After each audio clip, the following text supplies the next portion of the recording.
अस्सलाम वालेकुम रहमतुल्लाहि व बरकातुहू। हकीम मोहम्मद अहमद फाजिल वजरात आपकी खिदमत में हाज़िर है। नाज़रीन, जैसा कि आपने देखा है, रमज़ान मुबारक की मुनासबत से आज तो 11वां रोज़ा है। तो रमज़ान मुबारक की मुनासबत से हम अपनी वीडियोस बना रहे हैं और कोशिश कर रहे हैं कि रमज़ान मुबारक में मुसलमानों को जिन चीज़ों की ज़रूरत होती है रोज़ा रखने के दौरान, रोज़ा जो है रोज़े के इफ्तारी के दौरान, रोज़े की सहरी के दौरान, जिस्मानी तौर पर अपनी सेहत को बहाल रखने के लिए जिन चीज़ों की ज़रूरत होती है, मैं उन पर वीडियोस बनाता रहता हूँ।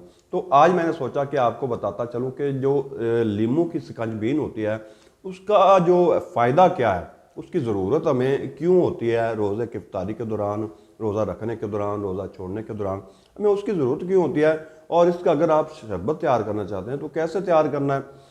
तो सबसे पहले मैं आपको बताता चलूँ कि जब हम रोज़ा रखते हैं, ये तो हर एक को पता है कि इसमें थोड़ी सी पानी की जो मिकदार है ना जिसम में, वो कम होती है वक्ती तौर पर।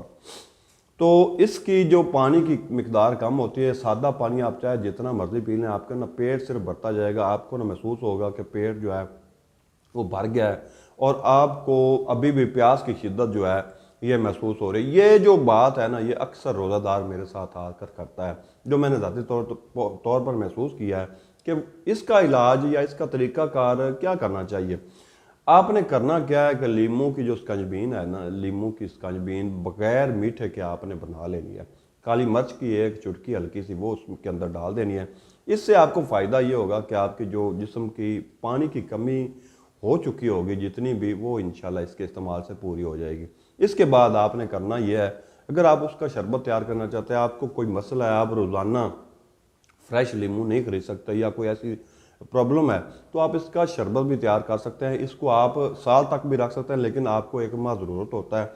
तो इसको 1 माह तक आप महफूज करके रख सकते हैं, क्योंकि बार बार इसको लाना बनाना यह थोड़ा सा मुश्किल होता है। तो आपने करना क्या है कि लीमू बाज़ार से लेने हैं, इसमें इसका ना 1 पाव जो है रस निकाल लेना है, 1 पाव, जिसका वज़न 1 पाव हो जाए।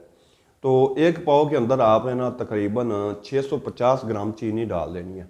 650 ग्राम चीनी डालकर आपने उसका ना शरबत तैयार करना है बतरीके मारूफ, यानी कि जो अक्सर शरबत बनाने का तरीका होता है। मैं अपनी कई वीडियोज़ में इसका तरीका बता चुका हूँ।